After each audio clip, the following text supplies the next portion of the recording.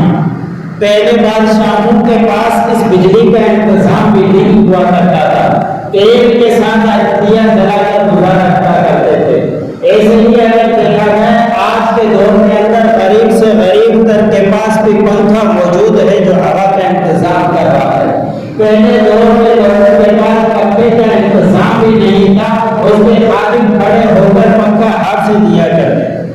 اس کے باوجود بھی پہلے لوگوں کے اندر شکر زیادہ تھا. لیکن ہمارے اندر شکر کی ناقدری ہوتی چلی جا رہی ہے. نعمتوں کی ناقدری ہوتی چلی جا رہی ہے. پہلے دور کے اندر اگر کہیں سفر کرنا پڑتا تھا تو ایک مہینے کی مسافت طے ہوا کرتی تھی. اگر کوئی سفر کرے وہ جنگلوں کے اوپر سفر ہوا کرتے تھے. آج کے دور کے اندر ایک مہینے کا سفر 3-4 گھنٹوں کے اندر ہی پورا ہو.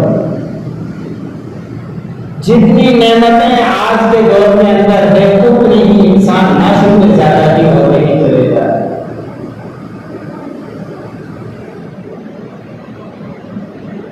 اور بہت ساری نعمتیں ہیں کہ اللہ رب العزت نے فرمایا وَإِن تَعُدُّوا نِعْمَتَ اللَّهِ لَا تُحْصُوهَا کہ اللہ رب العزت کی نعمتیں اتنی ہیں کہ تم شمار کرنا چاہو تو شمار نہیں کر سکتے. اور علماء کرام نے لکھا ہے کہ اگر کوئی کہے کہ میں سمندر کے ذرات و قطرے کو گن سکتا ہوں تو ممکن ہے کہ وہ گن دے. کوئی یہ کہے کہ زمین کے اوپر جتنے ذرات ہیں میں گننا چاہتا ہوں ممکن ہے کہ گن بھی سکتا ہے. کوئی یہ کہے کہ میں آسمان کے ستارے گننا چاہتا ہوں ممکن ہے کہ گن بھی لے. کوئی یہ دعویٰ کرے کہ بارش کے قطروں کو میں شمار کرنا چاہتا ہوں ممکن ہے کہ وہ شمار کر دے. لیکن جو اللہ رب العزت نے قرآن پاک کے اندر فرما دیا وَإِن تَعُدُّوا نِعْمَتَ اللَّهِ لَا تُحْصُوهَا کہ اللہ رب العزت کی نعمتیں تمہارے اوپر اتنی ہیں کہ تم شمار کرنا چاہو تو شمار نہیں کر سکتے. اللہ رب العزت کی نعمتیں بہت بڑی نعمت ہم انسانوں کے لیے یہ ہے کہ ہمیں انسان پیدا کرے. یہ کوئی معمولی نعمت نہیں. اللہ رب العزت چاہتے ہمیں بندر بنا دیتے اور وہ رسا ڈال کر ہمارے بازاروں کے اندر گھومتے رہتے. اللہ رب العزت چاہتے جو ہمیں گدھا بنا دیتے لوگ ہمارے اوپر وزن ڈال کر ایسے سے پکڑ لے کر جا رہے ہوتے. جس طرح چاہتے اللہ رب العزت ہمیں بنا سکتے تھے لیکن ہمیں اللہ رب العزت نے اشرف المخلوقات کے اندر چنا ہے. سب سے بڑی نعمت ہمارے لیے ہے اس کے اوپر شکر ہے. اور اس کے بعد جو بڑی سے بڑی نعمت ہمارے لیے یہ آتی ہے اشرف المخلوقات بنانے کے بعد ہمیں امام الانبیاء کا امت میں سے بنا دیا. یہ سب سے بڑا انعام ہے ہم مسلمانوں کے جس کے لیے گزشتہ انبیاء اکرام دعائیں کیا کرتے تھے اللہ رب العزت سے یا اللہ جو آخری نبی آئے گا ہمیں اس امت سے بنا دیا.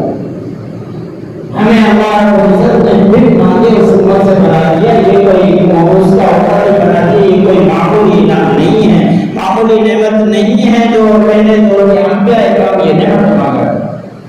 لیکن اس کے باوجود یہ بات آئے گی کہ ہم بڑے ہی ناشکر ہیں شکر ادائیگی نہیں. حضرت عیسیٰ علیہ السلام نے جو فرمایا تھا کہ اللہ مجھے آخری نبی کا امت بنا دیجیے تو اللہ رب العزت نے دعا قبول کی. تو آخر وقت کے اندر ان کا رسول ہوگا اور ہماری امت کے آخری نبی کے امت میں سے شمار ہوگا. یہ تو بڑی بڑی نعمتیں ہو گئی. ہم اپنے جسم کے اندر ذرا غور کریں کہ سر کے بالوں سے لے کر پاؤں کے ناخن تک ہم کتنی نعمتوں کے اندر بھرے. جس کے پاس آنکھیں نہیں ہیں اپنے والدین کو نہیں دیکھ سکتا اسے لے کے اپنے آنکھوں کی قدر پوچھ. اللہ رب العزت نے ہمیں بولنے والی زبان دی ہے. جس کے پاس بولنے والی زبان نہیں ہے بیچارہ اشاروں کے ساتھ بولتا ہے اسے جا کے زبان کی قدر پوچھ. ہمیں اللہ رب العزت نے پاؤں دے دیے ہیں اور دوسروں کے پاس پاؤں نہیں ہے ان کے لیے کتنی مشقت ہے جا کے پاؤں کی قدر پوچھے. ہمیں اللہ رب العزت نے ہاتھ بنا دیے پورے آنکھا بنا کر رکھ دیے. ہم اس کے اوپر کتنا شکر انسان کی خوبصورتی انسان کے سر کے بالوں کے اندر ہے۔ اگر کسی کے پاس بال نہ ہو تو کتنا پریشان ہوتا ہے، شکل اس کی بری ہو جاتی ہے، وہ کسی کو چہرہ دکھانے کے بعد لائق نہیں رہتا، اپنے چہرے کو سر کو چھپا کر رکھتا ہے، اس کو رومال رکھتا ہے کہ میرا چہرہ ایسا ہے کہ بال نہیں ہے کہ لوگوں کو دیکھ سکتے۔ ہم نے کبھی اس بارے میں سوچا، کبھی اللہ رب العزت کی نعمتوں کا اکیلائی میں بیٹھ کر اندازہ کیا؟ ہمارے پاس جو نعمت آتی ہے، آٹا روٹی ہم کھاتے ہیں بنا کر، کبھی یہ سوچا ہے کہ کتنی مشقتیں جھیلنے کے بعد ہمارے گھر کے اندر یہ آتا ہے؟ ہر چیز کے اندر انسان دیکھے تو نعمتوں کے اندر بھرا ہوا ہے، لیکن اس کے باوجود بھی وہی بات ہے کہ ناشکری ہماری زبان کے اندر ہی چلتی ہے۔ جس کے پاس کان نہیں ہے سن نہیں سکتا بیچارہ، اس سے ڈرے کانوں کی قدر ہوتی ہے۔ ہم یہاں بیٹھے ہیں، ہماری کالونی میں سے کسی کو کوئی کہہ دے کہ اپنی آنکھیں تو نکال کر دو، 1 کروڑ دینے کے لیے تیار، کون اپنی آنکھیں نکال کر؟ ایسے ہی پورا ہمارا جسم گھر کو آگے رقم کا ہے، لیکن ہمیں کوئی اس کا قدر نہیں، احساس نہیں، ناشکری کے اندر پڑے ہیں۔ اللہ رب العزت کی نعمتوں کا شکر ادا کیجیے۔ یاد رکھیں، اللہ رب العزت نے فرما دیا کہ جو میری نعمتوں کا شکر ادا کرے گا میں اس کو مزید بڑا چڑھا کر دے دوں، لیکن جو شکر کی ناقدری کرے گا اسے چنتا نہیں چلائے گا۔ حضرت عمر بن خطاب رضی اللہ تعالی عنہ کے ساتھ کچھ صحابہ اور بھی چل رہے تھے، حضرت عمر بھی چل رہے تھے۔ ایک شخص کو دیکھا کہ اس کے پاؤں نہیں ہیں، گھسٹ کر چل رہا ہے، اور اس کو دیکھا کہ اس کے بازو بھی نہیں ہیں، بیچارہ ایسے ہی گھسٹتا ہوا جا رہا ہے۔ اور اس کے بعد کچھ اور علماء کرام نے باتیں لکھی ہیں کہ وہ نعمتیں اس کو مزید اور نہیں ہیں۔ کہ حضرت عمر بن خطاب رضی اللہ تعالی عنہ سے کسی نے سوال کیا کہ امیر المومنین، کہ اللہ رب العزت نے قرآن پاک کے اندر فرما دیا ہے ثم لتسألن یومئذ عن النعیم، کہ تم سے قیامت کے دن نعمتوں کے بارے میں سوال ہوگا۔ تو آج اس شخص کے پاس تو کچھ بھی نہیں ہے، اس کے پاؤں بھی نہیں ہے، اس کے ہاتھ بھی نہیں ہے، بہت سارے نعمتوں سے یہ محروم ہے۔ اللہ رب العزت قیامت کے دن اس سے کس بارے میں نعمت کے بارے میں سوال کرے؟ امیر المومنین نے جواب دیا اور اس سے میرے سوال کیا کہ آپ یہ بتائیے کہ جو آپ کھانا کھاتے ہو، کھانے کے بعد صحیح سالم آپ کا ہضم ہو جاتا ہے اور کھانا نکل جاتا ہے، اور جو گندگی کے ذریعے نکلتا ہے وہ نکل جاتا ہے۔ اس نے کہا کہ ہاں میری یہ نعمت تو ہے کہ میں کھاتا ہوں اور صحیح سالم کھا رہا ہوں، صحیح سالم میرا نکل بھی جاتا ہے۔ تو امیر المومنین نے فرمایا کہ یہ بھی نعمت ہے، اس سے بھی قیامت کے دن سوال کیا ہے۔ اندازہ کریں ہمیں کتنی نعمتوں سے اللہ رب العزت سے نواز دیا ہے، لیکن اس کے باوجود بھی ناشکری کے اندر پڑے۔ ایک بزرگ کے بارے میں آتا ہے کہ وہ ہارون رشید کے پاس پہنچا اور بزرگ نے بڑی باتیں اچھی ہارون رشید کو بتلائی۔ ہارون رشید باتیں سن کر بڑا خوش ہوا، اور اسی دوران ہارون رشید کو پیاس لگی، ایک پانی کا گلاس منگوایا اور پانی کو اٹھا کر پینے ہی والا تھا تو اس بزرگ نے کہا کہ رک جائیے۔ جب وہ رک گیا تو اس بزرگ نے کہا کہ امیر المومنین آپ مجھے یہ بتلائیے کہ یہ گلاس آپ کے ہاتھ میں پانی کا موجود ہے اور یہ آپ ایسے مقام پر ہوں وہاں کوئی پانی آپ کو مہیا نہ ہو، سب کو پیاس آپ کو لگی ہو، اس وقت آپ پانی کے طلب میں ہو، تو ایک گلاس کی کیا نعمت آپ کو؟ اندازہ کریں کہ بزرگ نے کس طریقے سے ان کو نصیحت کرتے ہوئے سمجھاتے ہوئے ہمارے لیے سبق دے دیا۔ تو ہارون رشید نے کہا کہ اگر مجھے سخت پیاس لگی ہو اور وہاں پہ کوئی پانی کا انتظام نہ ہو سوائے اس گلاس کے، تو میں اپنی سلطنت کی آدھی سلطنت اس کے حوالے کر دوں گا کہ مجھے ایک پانی کا گلاس وہ دے دے، جو مجھے سخت پیاس لگی ہے، میری جان نکلنا ہے۔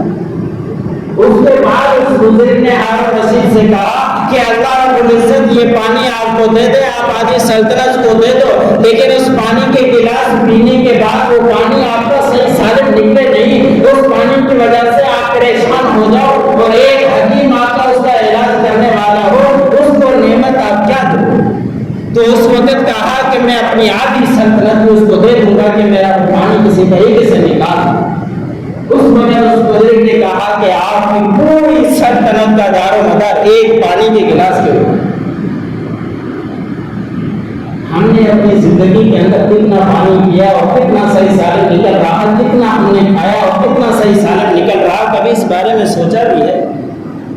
اور جس کا پانی پینے کے بعد جب پیشاب نہیں نکلتا اس سے جا کے تکلیف پوچھیے کہ کس طرح کی تکلیف ہوا ہے۔ میرے بھائی اور دوستو، خلاصہ یہی ہے لَإِن شَكَرْتُمْ لَأَزِيدَنَّكُمْ کہ اللہ رب العزت نے ہمیں نعمتوں کے ساتھ بھر دیا ہے، تو ہمیں اللہ رب العزت کی نعمتوں کا شکر ادا کرتے رہنا چاہیے۔ شکر کے لیے کوئی بڑی مشقت ہمیں نہیں اٹھانی، شکر کے لیے ہمیں زبان سے الحمدللہ کہنا یہ شکر کی ادائیگی ہو۔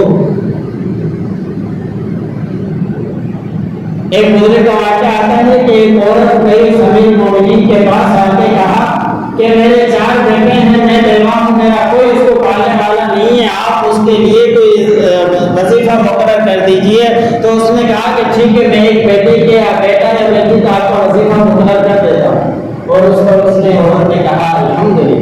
اس امیر المومنین نے کہا کہ دوسرے بیٹے کے لیے میں وظیفہ جاری کر دیتا ہوں۔ اس عورت نے پھر کہا کہ الحمدللہ۔ پھر تیسری دفعہ اس نے جب اعلان کیا، دوسری دفعہ کا اعلان کیا کہ اس کا وظیفہ جاری کر دیا جائے، جب تیسرے کی باری آئی تو اس عورت نے اس وقت کہا کہ جزاک اللہ، اور اس نے تیسری بیٹی کے لیے وظیفہ جاری نہیں کیا۔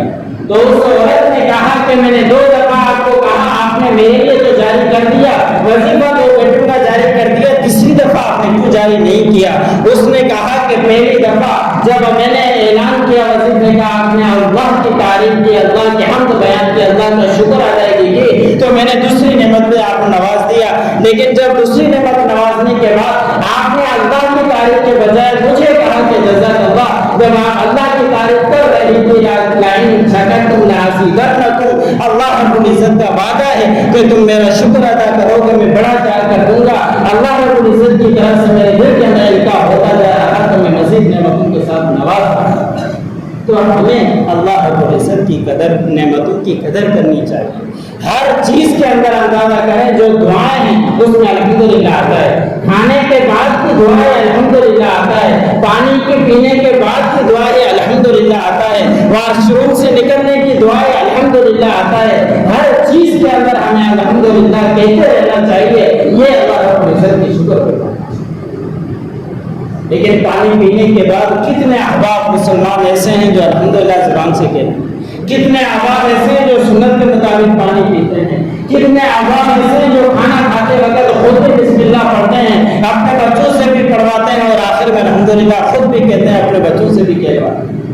ہمیں یہ معمولی سا بھی شکر ادائیگی نہیں ہوتی تو بڑی نعمتوں کی کہاں سے ہم شکر ادا کریں؟ تو اللہ رب العزت نے ہمیں بہت ساری نعمتوں کے ساتھ نواز دیا ہے۔ اللہ نے قرآن پاک کے اندر بھی فرما دیا وَإِن تَعُدُّوا نِعْمَتَ اللَّهِ لَا تُحْصُوهَا، کہ تم اللہ رب العزت کی نعمتوں کو شمار کرنا چاہو تو شمار نہیں کر سکتے۔ اور ایسے اللہ رب العزت نے فرمایا کہ تم شکر ادا کرو گے میں تمہیں بڑی مزید بڑا کرا کر دوں گا۔ آپ صلی اللہ علیہ وسلم کے پاس کیا تھا؟ 2 مہینے گھر کے اندر چولہا نہیں جلا کرتا تھا۔ آپ صلی اللہ علیہ وسلم راتوں کو جاگ جاگ کر اللہ کی عبادتیں کیا کرتے تھے، نوافل پوری رات پڑھا کرتے تھے، پاؤں مبارک سوکھ جاتے تھے۔ اما عائشہ صدیقہ رضی اللہ تعالیٰ عنہ فرماتی ہیں امام الانبیاء آپ کو بخشے بخشائے ہیں، آپ اس کے باوجود بھی اتنی مشدد تکلیفیں جھیلتے ہیں کہ آپ کے پاؤں مبارک سوکھ جاتے ہیں۔ امام الانبیاء کیا جواب دیتے ہیں؟ لا اکون عبدا شکورا، کہ میں اللہ رب العزت کا شکر گزار بندہ نہ بنوں۔ وہ اس کیفیت کے اندر بھی اللہ رب العزت کا شکر ادا کر رہے ہیں۔ ہم کتنا کھاتے پیتے سب کچھ کرنے کے باوجود میں ہم کتنا اللہ رب العزت کا شکر ادا کریں۔ ہمارا کون سا گھر ایسا ہے جس گھر کے اندر 20 دن یا 1 مہینہ چولہا نہ جلا؟ غریب سے غریب تک کے اندر گھر کے اندر بھی چولہوں کا انتظام موجود ہے، لیکن امام الانبیاء تمام کائنات کی پیدائش کا سبب بھی وہی بنے ہیں، ان کے گھر کے اندر یہ کیفیت اس کے باوجود بھی شکر ادا کریں۔ تو میرے بھائی اور دوستو، خلاصہ بات کا یہی ہے کہ اللہ رب العزت نے ہمیں سر کے بال سے لے کر پاؤں کے ناخنوں تک نعمتوں سے بھر کر رکھ دیا ہے. ہمیں اللہ رب العزت کا ہر کیفیت کے اندر، ہر حالت کے اندر اللہ کی نعمتوں کا شکر ادا کرنا چاہیے.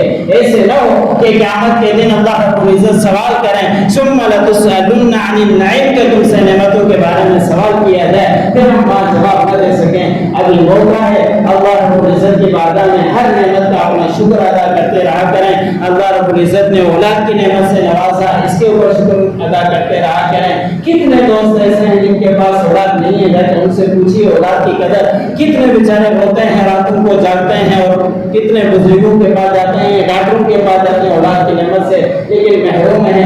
ہمیں اللہ نے اولاد کی نعمت سے نواز دیا. ہم پیتے ہیں صحیح سالم نکل رہا، ہم کھاتے ہیں صحیح سالم نکل رہا. ہر کیفیت کے اندر ہمیں اللہ رب العزت کے شکر ادا کرتے رہنا چاہیے. اللہ رب العزت کی بارگاہ میں دعا ہے جتنی بھی باتیں ہیں مجھے بھی سننے والوں کو عمل کرنے کی توفیق عطا فرمائے. وآخر دعوانا الحمدللہ.